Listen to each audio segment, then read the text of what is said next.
What up guys, and welcome to Sheppard Fitness. Yes, it's all gone, fresh trim, and the sun is out. I just could not be bothered with growing a beard.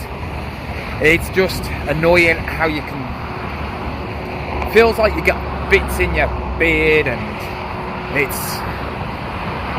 I feel like licking it all the time, and I just can't be bothered with it.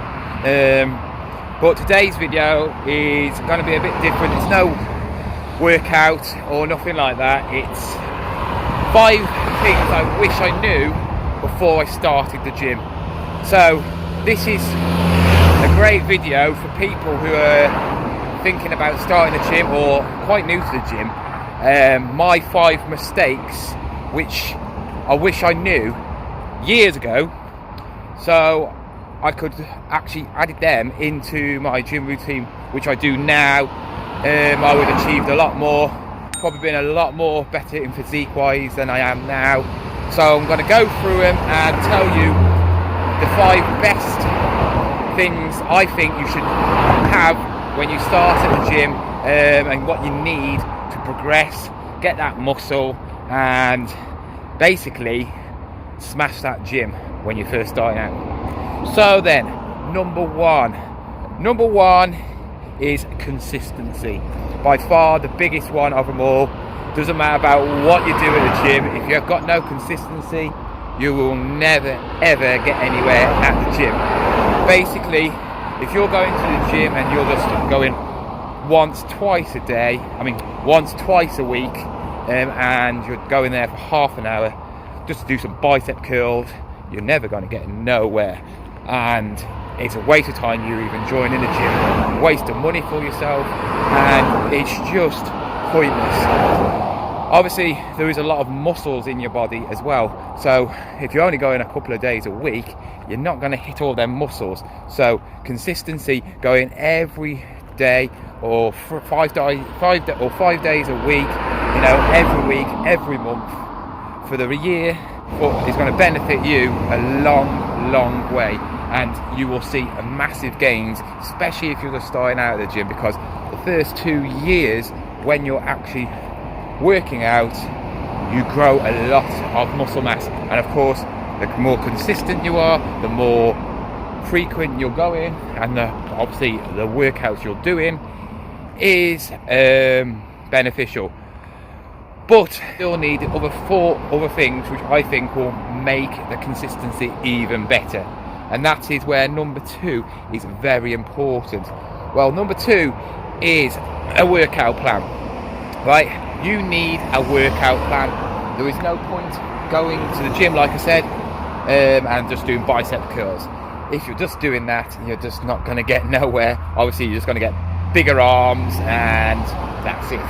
What you need to do is get a proper workout plan where you're doing a different part of the body every day.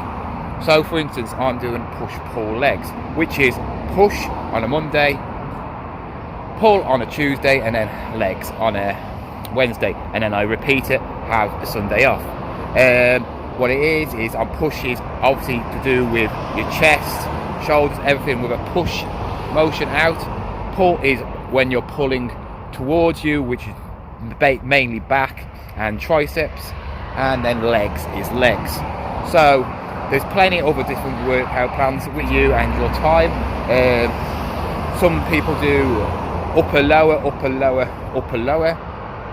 Some people do the full body workouts, which are good, but just remember, if you're doing full body workouts, that you're not going to be able to put up the weight heavy as much as working one single part, because obviously you've got the whole body to work in that one session. But you need to get a plan. You can get plans from obviously PTs, professionals, people off YouTube, or you can work your own one out. Just obviously, if you look around workouts and go, right, this is what I want to do, just a basic one. So like bench press, incline, flat, decline, and then cable flies. That's fine. Shoulder press is just dumbbells, and then lat raises, and then just triceps, which is tricep kickbacks, and tricep pull downs on the cable machine. There you go. That is a push day. So it's quite simple. Just look around, whichever one suits you best, just go for that one. Number 3 is basically what you're achieving at the gym, and it's called progressive overload. If you don't know what progressive overload is, it's basically improving on everything you're actually doing at the gym. So if you're doing 3 sets of 8 on bench press, and you can do them easy, maybe put the sets up to 4 or put the reps up to 12 and do the same. If you can't do it, then obviously try and improve. Obviously after the weeks you'll probably end up doing it, and that's progressive overload. It's basically improving on what you're doing. You don't want to stay at the same weight, the same reps, the same sets every single time, because you're not going to get anywhere. Your muscles are going to be like, this is easy, I know what I'm doing, and you're not going to grow. So what I say is, when you've got that workout plan, and you try and set out what you can achieve. If you're going to do 3 sets or 4 sets, I would start at 3 sets first for a beginner, and then your 3 sets of 10, and then if you can do them, just put it up to 12. When you've got to 12, then put up a set, so you're in 4 sets of 8, and then see if you can go up to 4 sets of 10, and then obviously when you get to a certain stage, then you bump up the weight. I always say go up to about 10, 12 reps, and then when you get to that and you can do your 3 or 4 sets, you need to bump up the weight. Obviously if you're trying to get strength, you'll be doing your 6 to 8 range, and then when you can do that of 4 sets, I say, you obviously want to bump up the weight. 4 is linked with all the other ones, and that is a diary, a logbook or something like that, where you can track all your workouts and what you're lifting, your sets, your reps and everything. Why? Because it's important. You might think it's stupid walking around with a book and writing it down, but if you go to any serious bodybuilder, they will have a logbook.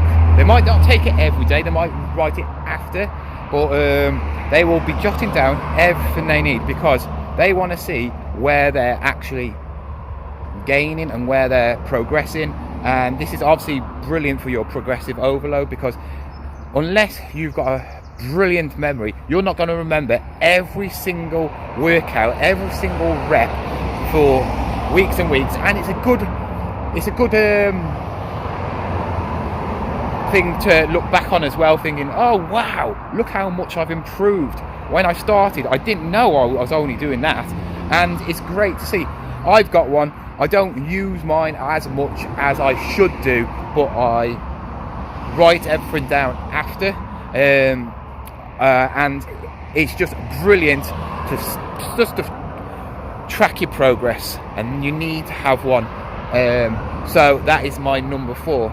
My final one, I would say it is the most important, because it probably is, and that is food, calories.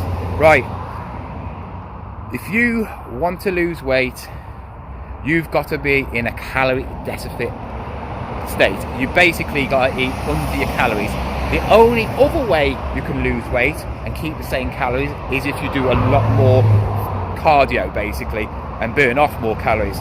If you want to gain weight, which is putting on muscle mass, which I'm doing at the moment, you need to eat more. So you need to put on a calorie surplus. So you're having more calories than your body can burn off, and then obviously that extra calories will go on to as weight.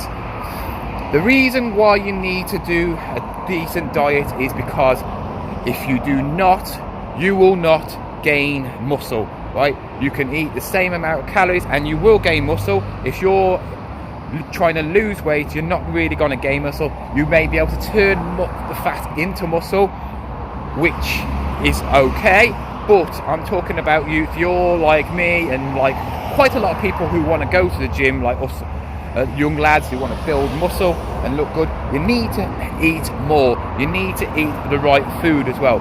You need to eat enough protein for your body. So you need to eat 1 gram of protein for every pound you weigh.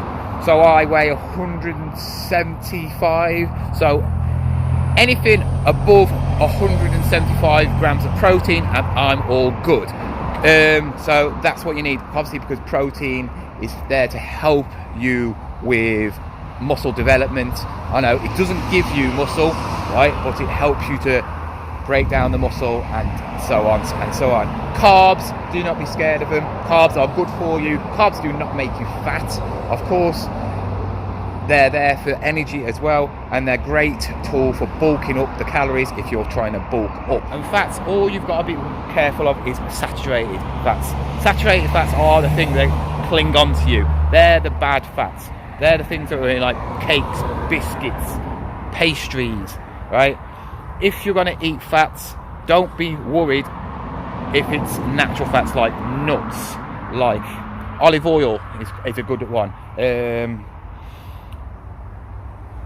Fish, you know, have natural fats. They're the ones that are natural, and they're the ones that you need for obviously to have your brain functioning, right? Do not cut fats out your body, right? Because you will know that you won't be there if you're to cut out your fats.